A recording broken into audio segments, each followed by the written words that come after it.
Yeah, that sounds like the Shanolas, but I don't think it is. All right, so I'm disturbed and disappointed to tell you that Kai-Hone Wolf went home sick with a cold today. So, I know. The good news was I didn't have to write an introduction, which freed up a lot of time in my day, which I did not use constructively. The bad news is we have nothing cool for our introduction today. So sorry about that. We have a very cool panel. They will more than make up for it. I promise you. I promise you. Professor of History from Connecticut College. I already did it wrong. From Central Connecticut University. So from Central Connecticut State University. And a member of the board of the Connecticut Humanities Council. And the king of Halloween. I mean, he really is the king of Halloween.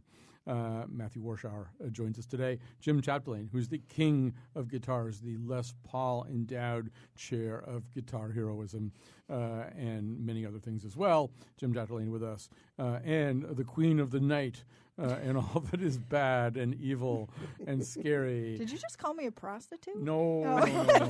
That comes later. That's in the A segment. Yeah, that's during the A segment. That's during the cat calls. That's the cat call segment. Teresa Kramer joins us. She is one of the founders of The Cut, an online magazine for the rapidly aging, formerly young adults of Connecticut. And we welcome your phone calls too. Well, I'll tell you what we're going to talk about in the beginning segment. We are going to talk about something you probably couldn't have avoided this week. It's the story of the 108 cat calls in 10 hours. We'll tell you all about it, but you already know about it.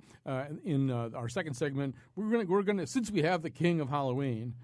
I guess maybe at that point we'll explain why Matt is the king of Halloween. With us, we'll talk about the Halloween crisis in Newington, where, in fact, the school system decided, maybe we'll just pull the plug on parties and parades during the school day, and it turned into a national culture war story. And if we have time, an interesting article, at least I thought it was interesting, by Eric Asimov in the New York Times. He's a wine columnist, but he's looking about sort of the way wine is used on television, specifically on shows like The Good Wife and Scandal, where the protagonists seem to console themselves or do something anyway at the end of their long, difficult scandal and intrigue-filled days with a big goblet of red wine. What does it mean? What's the symbolism? All right, so but let's begin with the 108 catcalls. Shoshana Roberts did decide to undertake this experiment. It was last August, actually, that she did it. She put on a crew neck T-shirt and jeans, walked around the streets of New York for 10 hours. She was harassed 108 times, and that's only the verbal harassment. That's the only the harassment that had words. The 108 does not count people who whistled or made strange gurgling noises or God knows what other noises they made. It was everything from "Hey, beautiful" to "Damn" to men telling her in a rather aggressive way that she should be more grateful for the kinds of attention she was getting. One guy did walk right alongside her. After verbally approaching her, he walked right alongside her silently for 5 minutes. That was a little creepy. The whole idea was to capture this.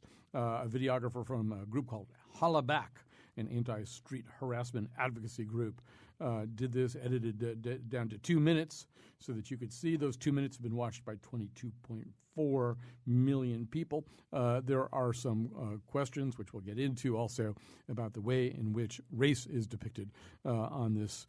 So Teresa Kramer, this is familiar ground. We talked about this one time before. I think you were a panelist that day.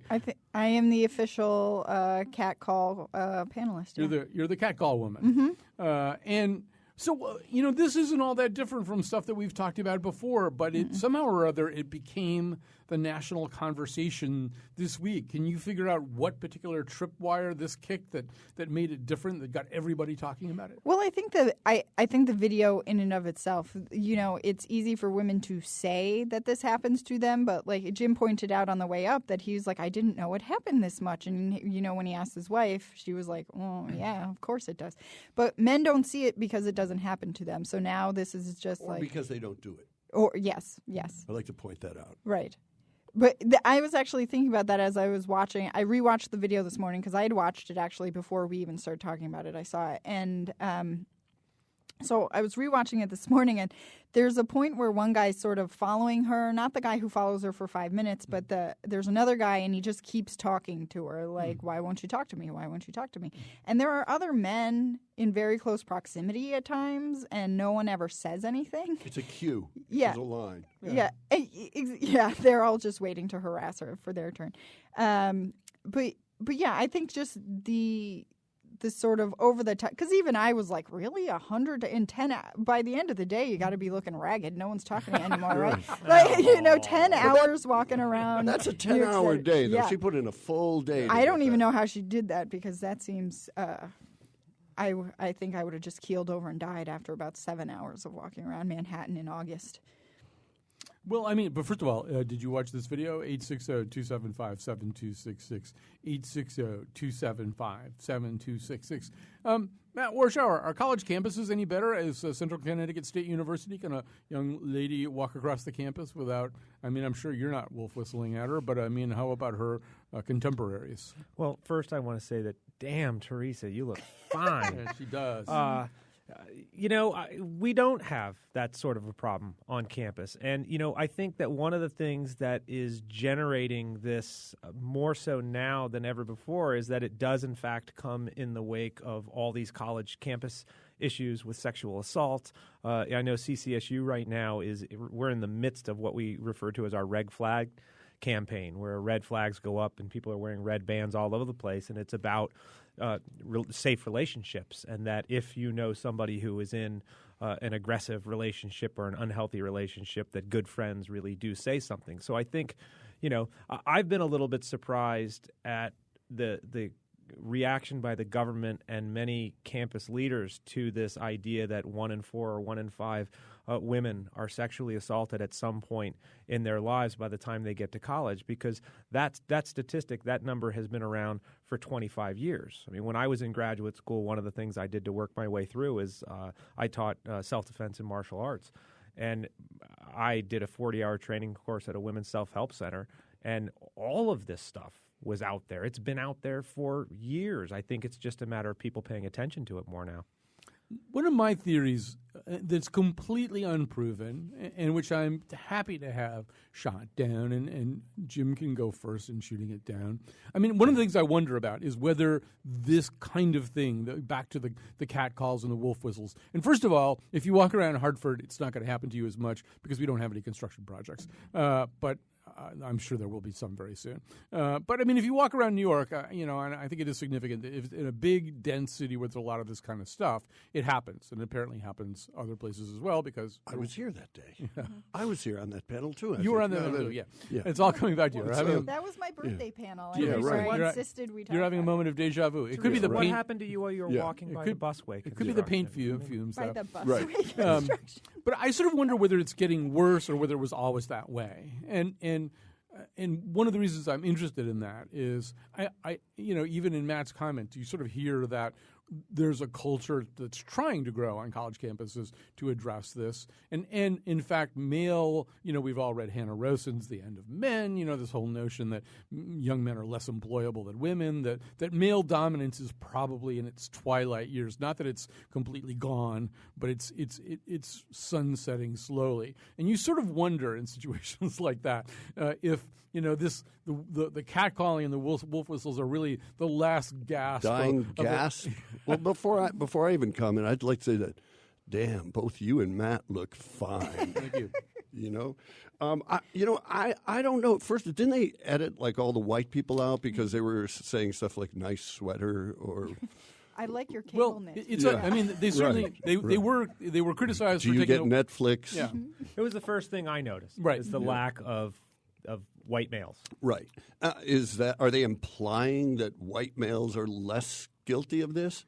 Well, they were asked about this. Hannah Rosen and others, speaking of Hannah Rosen, wrote about this in response to that criticism. Because when you watch the video, it is almost entirely men of color who are doing this.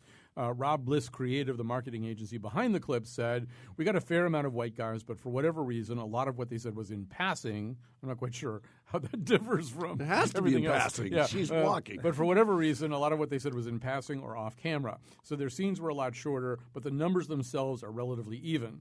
Also, So why not put them in? Yeah, we didn't always capture the audio or video well. There's a siren that kills the scene, or someone walks in front of the camera. So we had to work with what we had. Cities are noisy and full of people that walk in front of the camera. Blah, blah, blah. By chance, this is how it worked out. Hannah Rosen writes back, if you find yourself editing out all the catcalling white guys, maybe you should try another take. Right. That's, that seemed a little weird. So this seemed like a little bit of a set piece to me. And I think in terms of set pieces, I liked Jessica Williams's set piece on The Daily Show much better. It was better done. It was funny. And it was actually more pointed, I think. There's Yeah, a lot. but it was meant to be a joke, though, and that's the Well, difference. it was meant to be a joke with a point. Very serious. It was a very specific joke. For people who haven't seen the piece, and we have a little bit that we can play for you. Jessica Williams talked about this. She talked sarcastically about how lucky she is that when she walks to work, she gets all these compliments. She plays some clips of Fox commentators talking about how men are the ones who are really jeopardized these days because, as Britt Hume points out, in this feminized atmosphere, anything that you say can be misinterpreted and you can be punished for it. So let's hear a little bit of this. Is Jessica Williams, I think, explaining how easy it is, really, to avoid all those wolf whistles. And if I don't want people talking to me when I walk to work, all I have to do is go 4 blocks north to avoid teenagers hanging out at the bodega, 3 blocks west to get around those creepy old guys playing dominoes. Oh, and avoid Wall Street douches, white guys, Latino guys, black guys, Middle Eastern guys, really any men. And it only takes 55 minutes to get to work. And look at how much exercise I get. Hold on. Is that guy staring at my ass? It's a terrific video, and she then assembles. She then assembles this group. She says she was able to find a few women who actually surprisingly did object to this phenomenon. And then the camera kind of pulls back, and you see this just enormous room full of really angry-looking women. And then I think some kind of riser comes up, descends, with extra women on it, or I guess it descends with extra women on it. And they sort of confirm everything that is being suggested, Teresa, including this notion. And I'd never thought about this before. That women in New York actually plan their routes so as to avoid some of this stuff. Oh, I'm sure. Yeah, if you have a regular walking path, and you know that, like, if you just go 1 block over and you don't have to walk by the bodega guys, as she was saying, and it's not just planning your route differently. There are women who they get a gym membership because they don't feel safe running, by themselves on the roads or streets somewhere. And it actually goes much deeper than just walking a block to the left. And this probably is less likely to happen around here because we sort of know our neighbors. We sort of, or somebody is going to know. I can't imagine. Actually, Lisa, who's on the phone right now, might beg to differ with you. Here's Lisa from Hartford. Hi, you're on the air. There are a whole lot of things I just heard that I disagree with. It happens. I can be driving in my car, and even now, I'm like, oh, and God forbid I stop at a stop sign or a light, or traffic light. Walking down the street, skating down the street, anything. You can. It doesn't matter. I was, I travel a lot. So let's say I go to Washington and I'm or anywhere, and I'm with a large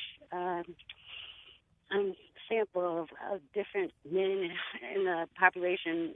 Businessmen, politicians, people coming from embassies. They all do it. Mm-hmm. It happens. It doesn't surprise me about politicians. Yeah. So they do what you're saying, kind of irrespective of race, class, economic situation. It's not just construction workers. You're saying it's everybody. I grew up in Meriden.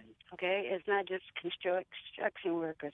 I grew up in Meriden, and so was it people you knew, or people you or was it anonymous people? People you know and strangers. Both. Yeah. In Meriden, in particular, people making steamed cheeseburgers. Right.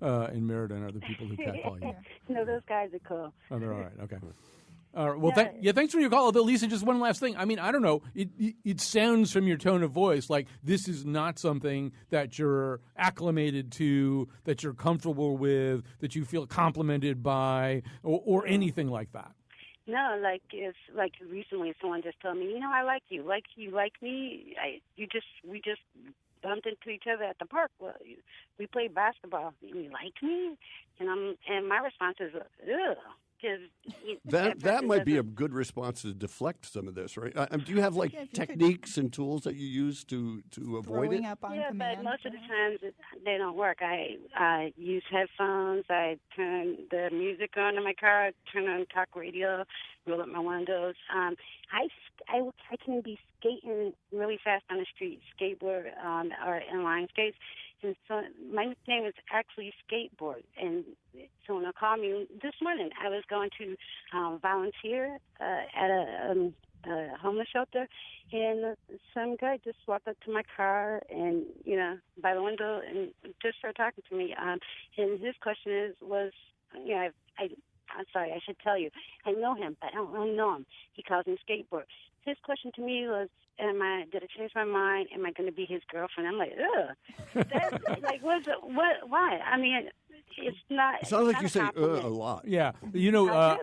Lisa, not a compliment. Lisa, thanks so much for your call. I would, if you haven't seen the Jessica Williams video yet, you really got to watch it. One of the things that she and the other women in this video do at the end is they illustrate what they call their bitch faces, which is the facial expression that you direct at this person. Instead of going, you just look at them with your bitch face. And if you don't know how to do it, we're going to get a picture of Betsy Kaplan's bitch face up on the website because Kion's off today. We can't do it, but we'll make it available for a pledge of $4.99 or more. I just had what I think might be an amazing insight, a confluence of two major news stories, and that is one, the catcalls, and number two is Ebola. I mean, maybe we can market a quick Ebola face paint kit, and before the women go out, they can mock themselves up, or just a little bit of discharge. It might even be better than the bitch face, Colin. So something that screams out, "I have Ebola," may or may not. Some of these guys may be so desperate that that's not a deal breaker. Well, they don't have to worry about the CDC getting there. The guy who pulls up next to her skateboard and says, "Have you changed your mind? Will you be my girlfriend?" I don't think. I got the Ebola is going to necessarily make him go away. I was kind of trying to figure out the difference between street harassment and someone genuinely hitting on you, right? Yeah, like someone who actually is like, "Oh, I think you're pretty and I want to ask you out on a date." Did you figure it out? I'm not I don't know that I figured it out totally, but I think there's intention, right? So there's most of the time, if some guy, a construction worker's catcalling you, if you actually walked up to him and were like, "Okay, let's go," he'd be like, "Oh, I'm married and I have 3 kids." He has absolutely no intention of ever talking to you other than to that's just a degrade you. spontaneous sort of a Tourette construction worker thing. I do think it's sort of a thing. Yeah, I think it is. I think that if you were to sort of get them to talk about it a little bit, they would express it as their version of joie de vivre. They don't see it as assaultive. They don't get that. No amount of talking to them will ever make them get that. Unless it's done to their daughter, their girlfriend, their wife, well, right? And some of the guys, they're not saying anything all that offensive, right? They're just saying "Hey, how you doing today?" Or but there's "You have a also nice day." But you're like, "Why are you talking to me out of all these other people? You're not wishing them a happy day." But there's also a different element to it. So you talked about whether they're just making their moves or whether they're genuinely interested. But what about it is also their intonation and their general body language, where you might look at somebody, I might see you and go, "Hi, how are you today?" Right. And that's completely different. Or even look at someone and say, "Oh, you look really nice today." But not have that sort of creepy air to it. Yes. I think for some of them, it is kind of a Hail Mary. And if you look at at that video, the 108 catcall video, some of those guys, I think, this is their version. One would, if that's true, then one would think that there has to be, at some point in that behavior, a payoff, right? Well, that some woman at some point said, "You know what? Thank you. Let's go to my place." It's a very juvenile way. So, right, when you're 13, you might actually be like, "Oh, what?" Right? I don't think you would ever. When you're 13, you're so afraid of girls that you would never, ever. No. But because if you're a girl at 13, this is happening to you. And it might be a 16-year-old guy, right? And you're like, "Ooh, the 16-year-old guy likes me." And then it's after a couple years of this and you may respond to that because you're at the mall. You're all at the mall. Has anyone met a significant other through the catcall? Have you catcall? Did you catcall your wife? Please call in. My wife, no kidding at all. My wife actually claims that I was stalking her. Yeah. So I just want Were to throw you? that out there. No, I was not. It's certainly a but claim that you're able to either prove or disprove. No, but we actually entered 6 months after we were married. There was a local radio station where we were living in St. Louis that ran this contest where they said write in and discuss how you met or how you got engaged. And she wrote in, and we were one of the 98 couples that won, and we renewed our vows on the air. It was really funny. Well, I do want to just quickly recall the immortal words of one of my cultural heroes, Louis De Palma, the character played by Danny DeVito on Taxi. And so Louis looked exactly like Danny DeVito, and he was a total creep on the show. And he was advising a young cab driver about this very topic. And he said that when he was driving, when I was driving, if a good-looking woman got into my car, I would say, "Would you like to go back to my place and have sex?" And the young cab driver said, "Well, did that work?" And he said, "Yes, once." And that's sort of the answer. Like, for guys are so pathetic that if it worked even once out of 4,000 times, they would consider that a reasonable. It doesn't even have to be like the lottery or something. Right. You don't have to get a $50 payoff every so often. Let's grab a quick call from Brian in West Hartford. Hi, Brian. Hi, I just had a question. I don't remember exactly what your disciplinary formations are on the panel, but I want to know if you had any opinions about beyond the cultural zeitgeist, if there's any sort of like anthropological history through evolutionary psychology as to why catcalls happen, because I don't think the Hail Mary thing is it. But when you were talking earlier, I didn't see the video, but about how there were other men around, I wonder if this is more about posturing for other men, because if I was one of those men around somebody who was an aggressive man who was intimidating and they were catcalling, I really wouldn't jump to anyone's defense, partly because I'm a coward maybe, but also because I might be afraid of, reprisal from this more intimidating You need man. a club. Yeah. You need like a big studded club. Well, I'll give you a perfect example of there was a video that was out not much longer than this, maybe 2 weeks ago, of where it was all set up, and there was a young woman who was being verbally assaulted by her boyfriend and then ultimately was slapped. And hardly there's a few people who stepped up and got involved, but very few people did. And then when they reversed the roles so that it was the girl slapping the boyfriend, everybody stood around laughing about it. So there are certainly gender norms and things like that I involved do like in the this. idea that he's exploring the notion that there's some sort of Darwinian or origin to this kind of behavior. Yeah, and I think he's probably right. Or Yeah. at least that the anthropological Like, do apes harass each other? It's funny because has anyone ever seen the documentary where Chaz Bono is making her transition? I forget what it's called. Yes. And there's a part where she said, after she starts taking the hormones, and says, "I wish women could feel this because now his sort of inner life is changing so much, and he's starting to feel like he's starting to understand what all those other men were doing all these years, right? All the catcalling and all this stuff where the testosterone is just taking over and he can't stop looking at women's butts as they walk by and stuff."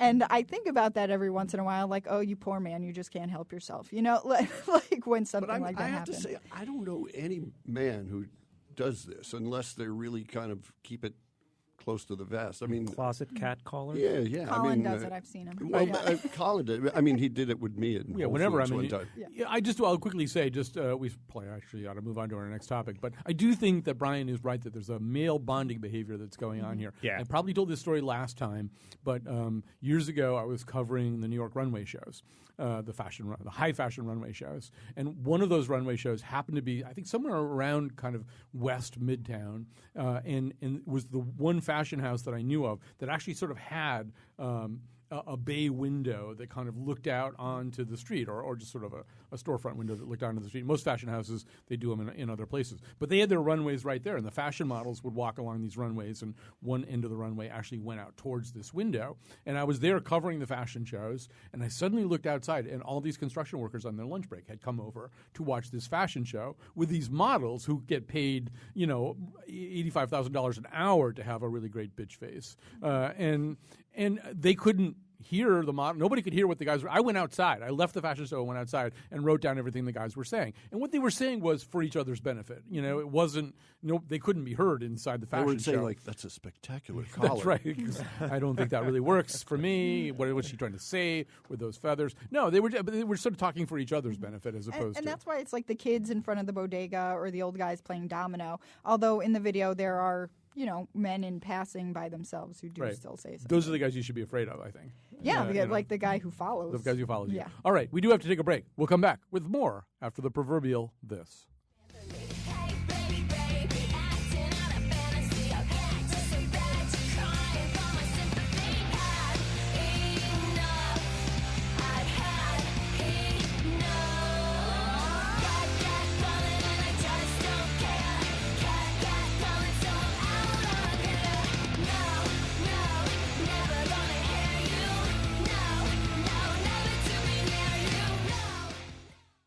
All right, we're back. This is The Nose. No Kyone Wolf today. Sorry about that. Not that she would be active here at this point. But she's harassing people, I bet. She's here with us in spirit.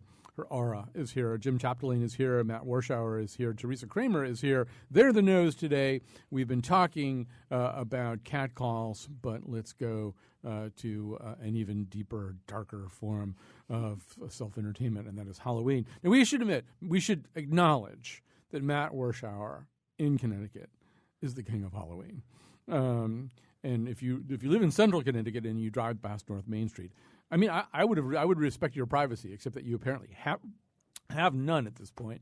If you drive down North Main Street in West Hartford, you see Matt's house, and I'll let you describe it. I mean, year after year, it's something different, right? Well, I think it's something different every year, and the way that I like to describe it is the outer manifestation of my insanity. I've just always been into Halloween, and as my kids have gotten bigger, the display has gotten bigger. We started with, we live on a street that has literally 10 to 12,000 cars a day go through the intersection. So we've always done something with Halloween, and people have always enjoyed it. And, it's just grown over the years. And then, during the Bush years, my frustration over Bush policies and politics made its way into politics. My wife pointed out, you remember, it's that guy that gets political. I said, oh, yeah, I do remember that. And the 1 year that I didn't go political last year, I didn't do anything political to start with, and people were walking by complaining that I hadn't done anything political. Right. But these are very, very big displays. And pursuant to your trade as a historian, I think you did do like a Civil War thing one year. I did a Civil War thing for the first year of the Civil War commemoration, a battle between blue and gray skeleton soldiers. And then the next year, I commemorated the anniversary of the Battle of Antietam, which still remains to this day the single bloodiest day in American history. And so this year, it's the fall of Rome with a 14-foot-high Roman Colosseum that's 27 feet long. I mean, it's crazy, but it's fun, Some people play golf. So here is a man... That's their insanity. That's right. Right. Here is a man who takes Halloween seriously. Now, in the town of Newington, the school officials decided for, I think, a thicket of different reasons, not just one, but they decided that in their elementary schools, they had already pulled Halloween out of a couple of their elementary schools. No more parties, no more parades and things like that. So they decided to do it with the other two. They sent out letters, and suddenly they were on the forefront of the national culture wars. One of the aggrieved parents, a Halloween activist, was on Fox News. Was on Fox News with Clayton Morris. We may hear a little bit of that in just a second. On Fox Friends Weekend, talking about basically the threatening of American traditions. Meanwhile, school officials received threatening and or hateful phone calls and emails from national extremist groups. I'm not the Halloween Liberation Front. I'm not sure who over this decision to, as it was being said, cancel Halloween. Although I don't really know that that's quite true. But and what they did instead was institute a harvest festival, and they said we will have a harvest festival instead of Halloween. Pagans. I'm already on record as to what I think about all this. It's my Hartford Courant column this week, but. Teresa, when they said Harvest Festival, you kind of knew. I'm not going to say they were asking for it, but there's something about that might even get them ridiculed and say, I don't know, the cut. Yeah, well, I mean, so I personally would love a Harvest Festival because that screams cider and apple fritters and donuts to me. So I would love that. But yeah. So I've since read all the things you sent me, Colin, and I now understand that this was not, a sort of religious thing. But that's how it was painted at first, right? Like, yeah. And I was confused because I was like, who celebrates Halloween as a religious holiday? And I do understand that there are people who don't celebrate it at all for religious reasons, but that's completely different than it being someone else's religious holiday. Wiccans might celebrate it as a holiday, do they? I don't know that for I don't a fact, know. Are you Wiccan? Please call us up. But well, yeah, I mean, the history of the holiday obviously was a pagan festival called Samhain, or it had different names in different pagan countries. It was essentially a harvest festival. But then, like a lot of other religious traditions and religious ideas, I think the academic term for this is syncretism. It got picked up by the prevailing Christian majority, and they kind of fused it with a couple of days on their calendar, All Souls Day and All Saints Day, and so it sort of backs up against those.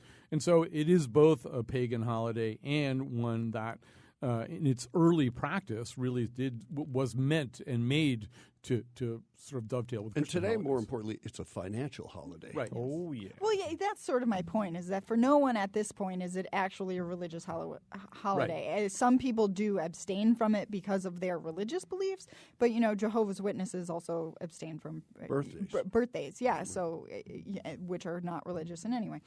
But the thing I sort of seized on was the idea that that part of this was brought about by costumes that were apparently well, I think we're now familiar with the slutty tween costume, right? Yes. That, that there are purveyors of these costumes. They specialize in them, and they can take a relatively innocent child icon like Miss Muffet and sell you this sleazy, slutty costume, which or sexy Ebola nurse. Sexy Ebola nurse. Which I understand at the high school level. I could see that being a problem at the high school level, but I was thinking, who's dressing up their sixth grade or their 6-year-old this way? No, but it's tweens, right? It's tweens who really it's because it's their opportunity to begin to exhibit sexual characteristics. I mean, they're the ones who actually do find that tempting and exciting to do, and then they have parents with no brains. Yeah. Well, Matt, I just want to say, though, I mean, I was sort of trying to filter through all this, and as I think Jim or somebody just alluded, it is kind of interesting because it's essentially not a religious holiday now. It's not like Christmas in that sense. It's not a religious holiday. And yet the pushback is essentially the same, right? The pushback is sort of, well, there's a war on our traditions. And to me, this is a majority culture, once again, kind of losing its grip a little bit. There's an increasingly pluralistic society that attends school, and people come to our public schools, and they're from Vietnam and Laos, and they're from Pakistan, and they're from India, and they're from Spanish-speaking countries, and they're from all over the place, and they don't have the exact same set of traditions that we have. And I do think there's a huge anxiety, like, oh, do we still get to be the white majority the way we used to be?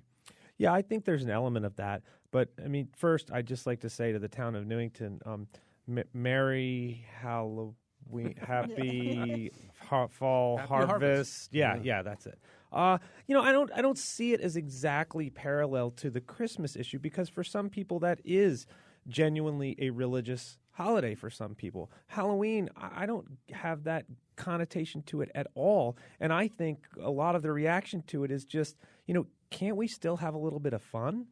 I mean, can it just be, and that's the way I've always viewed Halloween myself, is that it's just a goofy, silly holiday where you get to dress up and kind of act out your costume and be silly. And have your house be on the front page of the Hartford Courant. Right? And every other newspaper for miles around. Right? Well, and I just think it's a fun holiday where kids have a lot of fun. And we have a big party every year, and we have tons of kids that come, and they just have a blast. And so to just get together and have a good time and be silly, I don't think is a bad thing. And I think the people who are reacting are just, because it's this... It's sort of the same mindset as the fear of lawsuit thing, where if two people complain about it, oh my, we better not let anybody do it. And I just think that that's going too far. Although, the thing I would say, I am very, very old, and so is Jim Chamberlain.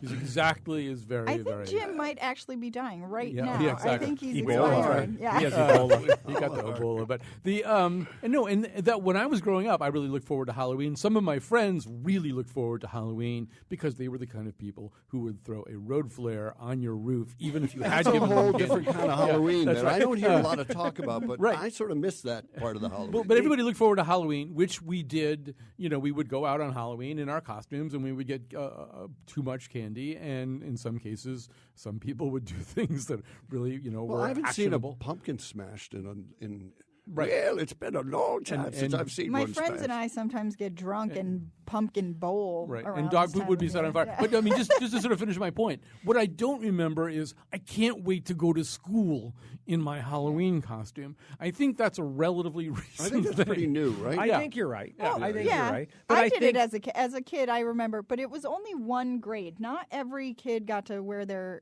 costume to school. It was like if you were a first grader or a kindergartner or something, you could wear your costume and you'd be the parade and you'd go through all the other classrooms Right. where the kids were dressed normal. Go to like a sitting around Waldorf watching. school or Yeah, something. right. I went to Glastonbury schools, Colin. They're I very think fancy. No, Yeah. seriously, I think where you get some of that, where they start shifting some of to the schools, is in some ways similar to where they're bringing kids into town centers and shopping malls Exactly. because it's a safety issue. Right, exactly. Some because- places you can't trick or treat. I wouldn't trick or treat in Detroit. Right. Well, it's when- now we're getting into I think that when cranky we were old lady who younger, doesn't want to give poor that kids was when candy. the guy put the apple or the pin in the apple or whatever it Which was. is Remember also that? kind of chimerical, right? I mean, Mm-hmm. the awareness of that phenomenon, the razor blade and the apple, it really is one of the early urban myths. It like far exceeds the fact that it actually happened. But My yeah, mom there's- used to check our candy when we came Right. back. There used to be My a thing mom where you used to could put bring your nails in it. remember you could bring your candy to the hospital and have it X-rayed. X-rayed, that's right. There used Yeah, to be- yeah, yeah, There I used to be remember that. hospitals that made their Yeah. X-ray machines available. This is so why you- healthcare costs Yeah. are out of control. Would've I'm been going to say probably something an else about Obamacare. that during the endorsements, but I do feel as though Halloween has mutated and changed over the years. And so, I was in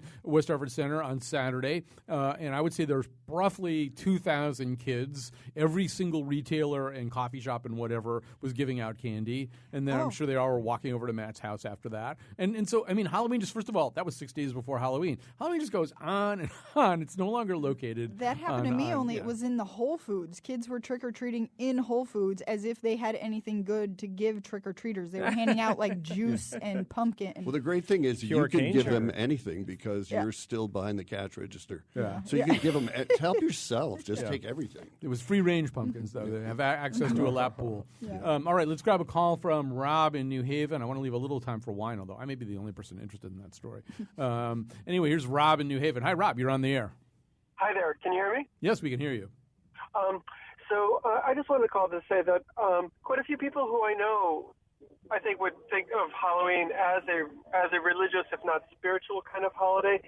I think it's connected with the Harvest Festival kind of idea, but it's kind of artificial in that sense. It's something that people have been celebrating at this time of year for millennia, probably, and a lot of people I know actually think it like we're having a party tonight that's Halloween/Day of the Dead, and it has a festive quality to it, but we're also going to have an altar where people are invited to bring like mass cards and things like that to put on the altar to remember your family. Is there any human sacrifice? Yeah, so that's what I wanted to know. No, I mean, I know what he's talking about. I mean, first of all, the notion is, at this time of year, the traditional notion is that the so-called veil is thin, right? King Harvest has surely come. Yeah, the veil is thin. The veil between the world of the living and the dead thins out. That's part of the Christian tradition too, with All Souls Day. There is that notion. In fact, the pre-trick or treating custom was souling, where you'd go from house to house and you'd offer to, if you got a treat, if you got something, food, anything, a flagon of water, you would offer to pray for the souls of the dead people who were from that house. That's sort of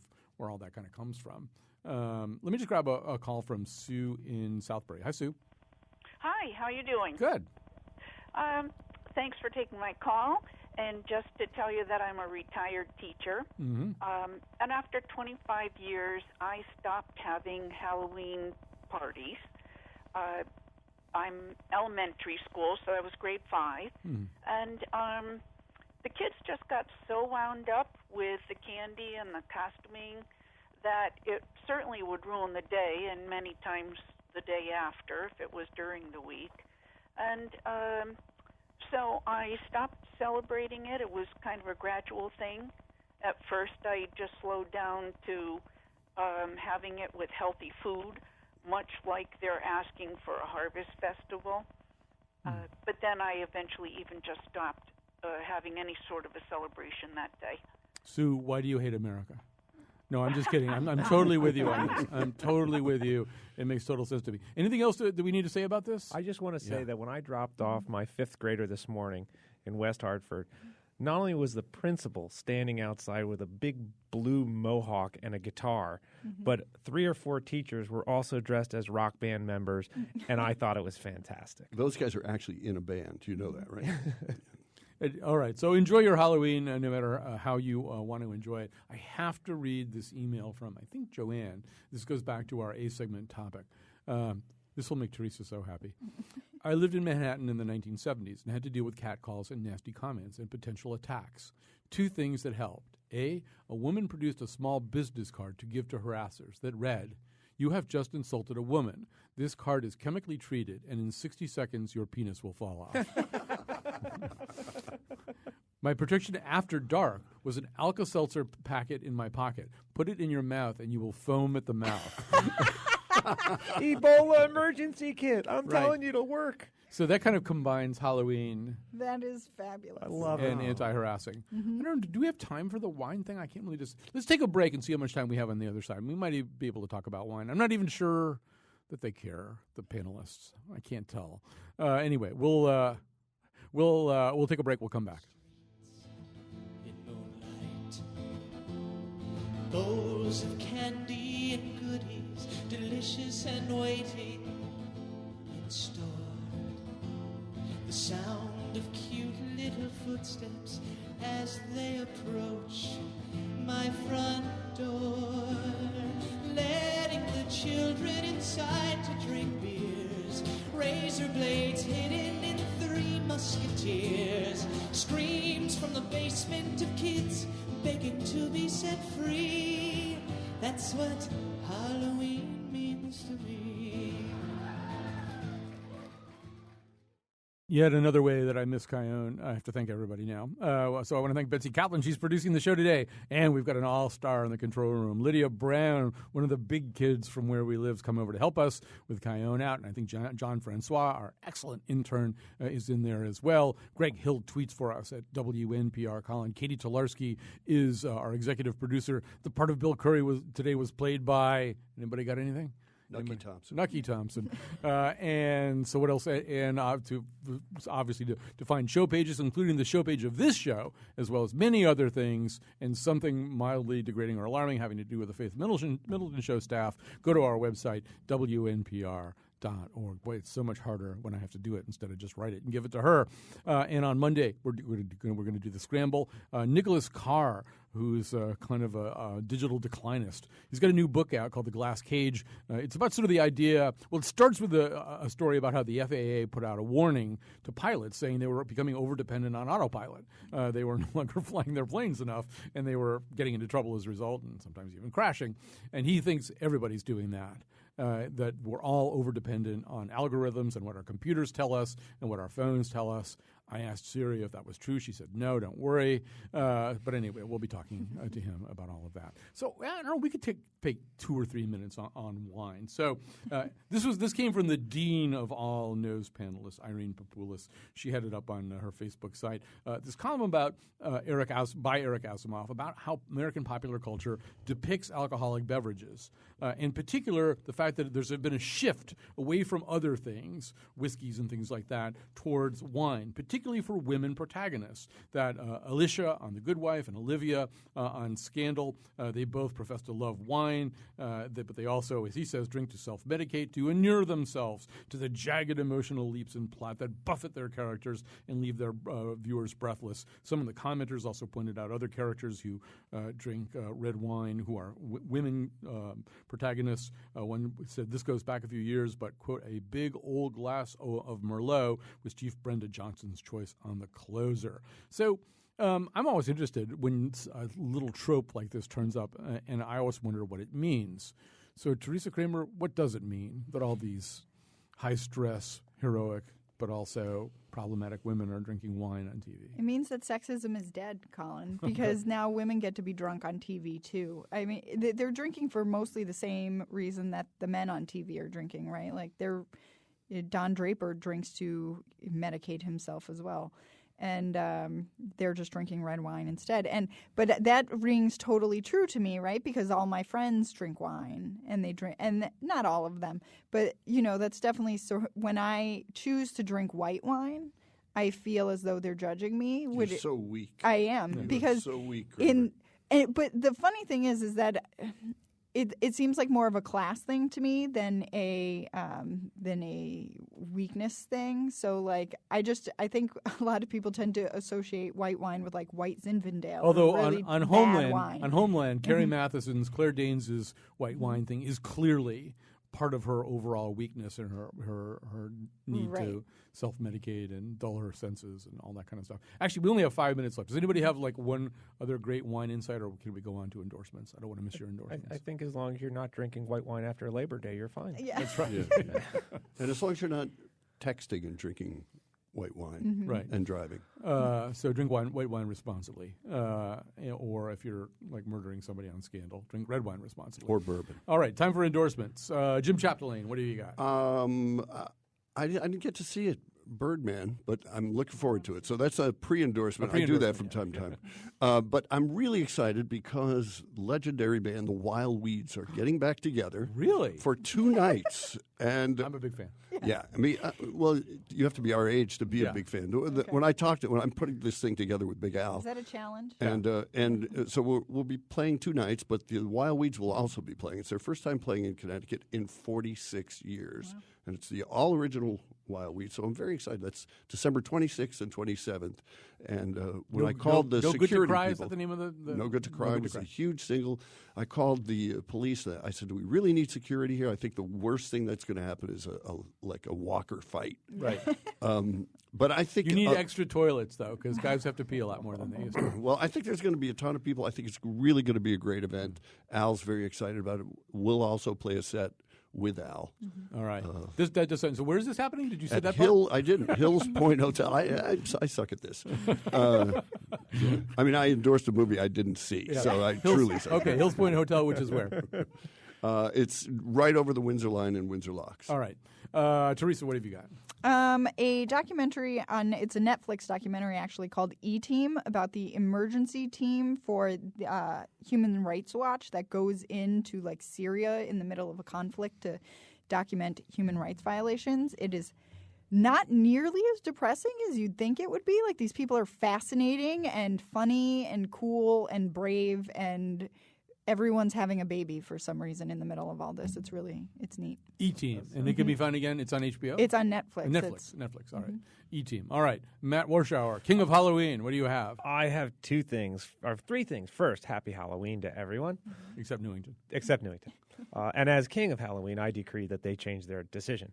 The next thing is, if you are interested in the racial history of the United States, the Avon Free Public Library has just installed a fantastic Smithsonian traveling exhibit that is from emancipation to civil rights, the unfinished road. And it's ironic that it's in Avon? Right? You know what? Avon Free Public Library, I've done a lot of programming with them. They do some of the most amazing programming with the greatest staff of many organizations. If you can get to the library without being pulled over, that's a great experience. No, it just coast down the mountain. Just coast down the mountain. But it really is a great exhibit, and I'm actually giving a talk tomorrow to open the exhibit. But go and see that. And the next thing is that in December at the University of St. Joseph at the Bruyette Athenaeum there, Hoffman Auditorium. I don't know if you've heard of him, Jim. Bobby Horton. Bobby Horton is a folk singer. He does a lot of 19th century stuff. He's doing a holiday show. There's going to be a lot of Civil War reenactors there. He does a lot of neat 19th century stuff. So if you're interested in that, you can go to the University of St. Joseph website and check it out. Very quickly, if I had more time, I would do this in greater depth and with more eloquence. But Boardwalk Empire did end its run last Sunday. If you haven't watched this and you have an opportunity to go back to the beginning, do it. I think it really might be one of the 4 or 5 great series in television history, particularly at the level of art direction, costume. I've never seen production values like this on television. The story itself is also amazing. The acting's incredible. It really is worth going through the whole thing. And very quickly, apropos of our discussion earlier today, on the Bloomberg News site in the Bloomberg View section by Virginia Postrel, the article How Candy Conquered Halloween. It's an interview with the author of the book Candy, A Century of Panic and Pleasure. It explains how Halloween became so much about candy. Vernon, I already said that one. Avon, Farmington, yeah.